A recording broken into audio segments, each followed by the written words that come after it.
What is up, guys? Craig here from the Craig Stream, and today we are going to be showcasing the Rivers of Blood Katana Blade. Before we get into reviewing this awesome weapon, please do me a huge favor. Click that like button, click that subscribe button. That requires almost nothing from you, but it means almost everything to me, guys. That is the best way that you can help me to grow this channel, to help tell YouTube that what I'm doing is of value and that you guys are enjoying what I'm doing here. So please just take 1 second here. Click that like button, click that subscribe button, and let's go ahead and get started. So as you can see, this blade that is in my hand, this is the Rivers of Blood Katana sword. It is a lightweight sword.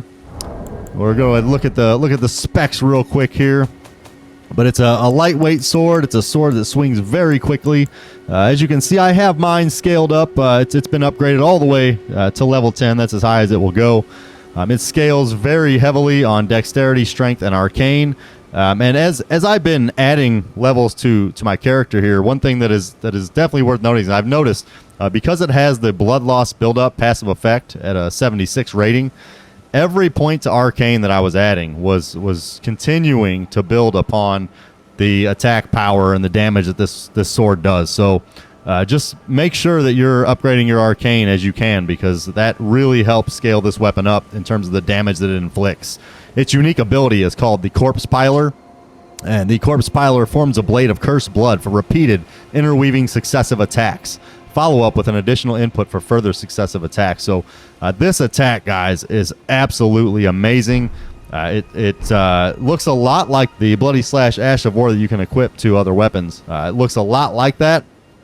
But unlike the Bloody Slash Ash of War, when you use the Corpse Piler unique ability on this Rivers of Blood Katana sword, it does not take any of your HP away. It does use FP. But let's get into some demonstrations to show you just how powerful this weapon truly is. Alright, guys, so we see this caravan. We got a couple of trolls leading the charge and then a number of other enemies behind. So we're going to go over here and just lay waste to all these sad sacks of waste as we take them out with our katana sword. So pay attention to just how much damage this does, how quickly it does this damage, and the range that we have with this. So I hit those guys from standing way far back with that unique ability.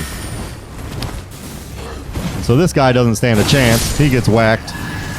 These guys getting whacked. Just does such wide range of damage. I mean, look at that. That damaged probably 4 enemies there. Took them out. We can even do a follow-up attack with it. So right there, we got a follow-up attack. It comes very quickly. Because it's a katana sword, it's light, it's fast-moving. This dog is going to get his. Exactly. So we're out of FP, guys. So as soon as you run out of FP, that ability is no longer available. But you can just see how damaging this weapon is, man. Just taking 3 of them out with 1 attack. Just slicing them up like warm butter. Right through them, man. And that blood animation that goes with that slash just looks absolutely filthy. It's fantastic, guys. So you can see all the damage that's being done there, how quickly you can take out enemies with it. It's been said that this sword may be one of the most OP swords in the game, and I would say that's there's certainly an argument to be made there, but whether it's OP or not is irrelevant.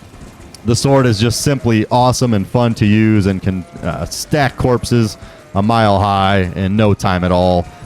So just a few more points, guys, I want to make about this weapon before I wrap up this showcase here. Is you want to make sure that you meet the minimum requirements for using this weapon. So attributes required, you need to have a level 12 of strength, 18 dexterity, and 20 arcane. So the strength and dexterity, if you're going for a strength build anyway, a melee build, you're probably going to have those.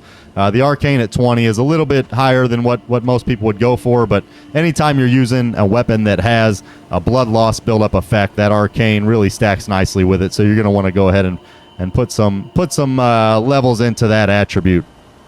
As far as weight goes, it's 6.5, so a little bit heavier maybe for a typical katana blade, but still less than most long swords, and certainly less than any colossal swords that you might want to wield.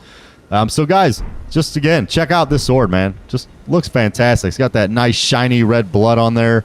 This kind of, I don't know, worn and serrated edge. I don't even know if serrated is the right word, but just a really beautiful, elegant looking sword, and does a mass ton of damage on top of that to slay your foes as you are navigating the lands between and pursuing your quest of becoming the Elden Lord. So definitely recommend giving this weapon a try. And I almost forgot, guys, to share with you where you can get this Rivers of Blood katana sword. So you actually will get this in the mountaintops of the Giants. So that's all the way up here. And when you will get this from a recusant or an invader. So up in this area, this is where the fire giant is, right in here. This is where you'll face off against him. And that's the Forge of the Giants right there. But you need to go to this Church of Repose. So right here, if you come to this Church of Repose, you will be invaded by Bloody Finger Okina. The Bloody Finger Okina wields the Rivers of Blood katana sword. It does do heavy damage to you if you get hit by it, so definitely be on your guard when you're engaged in this battle. But once you take out Okina, Bloody Finger Okina, you will get the Rivers of Blood sword. So another thing to keep in mind that I heard, did not experience this myself, but if you defeat the fire giant before going to the Church of Repose, you will not get invaded by Bloody Finger Okina. So make sure you come here before you fight the fire giant when you get into this area. Okay, so that is where you will find the Rivers of Blood katana sword. So this is more of a late game weapon, guys. You're not going to get this extremely early in the game, which is okay because of how powerful it is. It would make the early game really easy if you were wielding this sword that early in the game anyway. If you're looking to challenge yourself, this is probably not the weapon to use. If you're already, a guru at this game, you're a veteran. But if you're a newer player and you're struggling to get through, this is certainly one of the weapons of choice that I would recommend for you guys. So thank you so much for watching today. And if you enjoyed this video, again, you'd be doing me a huge favor by just leaving a like and subscribe. And if you don't want to subscribe, just leave the like. That really goes a long way toward helping me out. I really appreciate it. I do Elden Ring live streams currently every Monday through Friday from 6:30 to 9 a.m. Central Standard Time. I'd love for you to join me there as well. So until next time, guys, this is Craig from the Craig Stream. I'm out.